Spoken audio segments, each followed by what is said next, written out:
दो वक्ता एक श्रोता। जरा गुरुदेव को पढ़ो, गुरुदेव को कितने वक्ता श्रोता मिले थे शुरू में, पढ़ के देखो कितने मिले थे।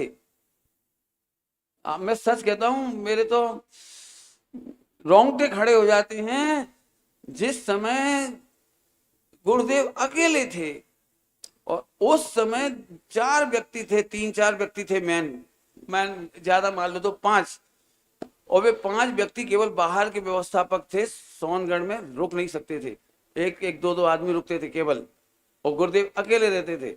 और 2 साधु 3 साधु और थे जो कन्वर्ट हुए थे, कन्वर्ट नहीं हुए थे, विदाउट कन्वर्ट ही रहे थे संघ में।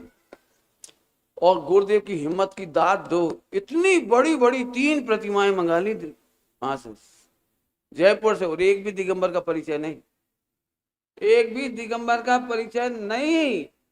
अकेले दम पर पानी लेने के लिए 1.5 किलोमीटर दूर नदी पे जाना पड़ता था प्रक्षाल का पानी लेने के लिए। सोनगढ़ में कुएं की समस्या थी, सोनगढ़ में बोरिंग का पानी निकालना मुश्किल था, नदी से पानी आता था रोज। लेकिन गुरुदेव को कोई तकलीफ नहीं, कोई समाज नहीं, कोई भीड़ नहीं, कुछ नहीं, नहीं हमें भगवान चाहिए। उन्हें ये शर्म नहीं थी, कोई लज्जा नहीं थी, मैं सीखूंगा कौन से, पूछूंगा कौन से। तो पाली ताना के पुजारी को पूछा, भैया भगवान के पूजा प्रक्षाल करने की क्या विधि विधान है, हमें बता दो भैया। अपने हाथों से पूजा प्रक्षाल किया है, खुद अपने हाथों से द्रव धोई है, जरा सोचो तो जरा। ये नहीं सोचा भीड़, अकेले ने भी वही काम किया, अकेले। अब कल्पना नहीं कर सकते, अब फिर डूब जाऊंगा, बड़ी मुसीबत हो जाएगी, उस साइड चला जाऊंगा तो। यदि पूज्य गुरुदेव श्री को अकेले होने पर भी दिगंबर जिन बिंबों की महिमा नहीं होती, भक्ति नहीं होती और स्थापना नहीं होती, इतनी सी गलती उन्होंने की होती, तो गुरुदेव श्री का पूरे हिंदुस्तान में और देश विदेश में जो आज रूप दिखाई दे रहा है वो नहीं मिलता, ये समझ लो बस। जितने जितने जितना रूप आज आप देख रहे हो, ये उस एक प्रतिमा को लाने का कर्तव्य, विराजने का काम है, भक्ति का कर्तव्य। आप क्या समझ रहे हो? नहीं होता तो आप कल्पना करो, दिगंबर जैन जाते क्या हुए पहले तक, जिन्हें दर्शन पूजन नहीं मिलता वे रुकते कहां। और ये तो बहुत बाद में आए, पहले व्यक्ति दिगंबर मिले नहीं गुरुदेव को।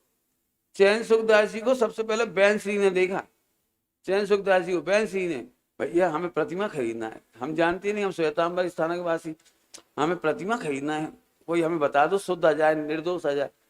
तो चैन सुखदास जी ने खरीदवाई थी 3 प्रतिमाएं, बड़ी बड़ी, इतनी सी नहीं लाए थे। व्यक्ति कितने थे, रहने की जगह कितनी थी डूब जाता हूं बिल्कुल।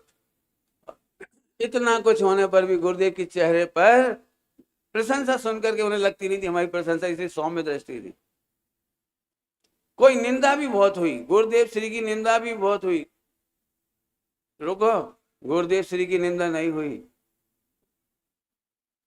क्यों? क्योंकि गुरुदेव तो ध्रुव तत्व को अनुभव करते थे, उसका नाम गुरुदेव था।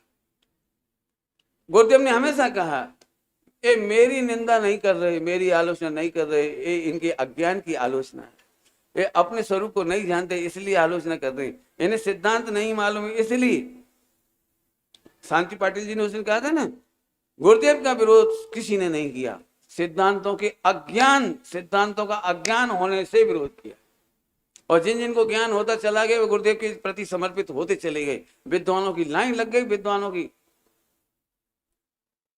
सौम्य दृष्टि का मतलब समझ गए, जिसको ध्रुव का अनुभव है वो इस ख्याति को ख्याति नहीं मानते और इस निंदा को निंदा नहीं मानते, सौम्य दृष्टि हो गई। गुणग्राही कल बताया बराबर।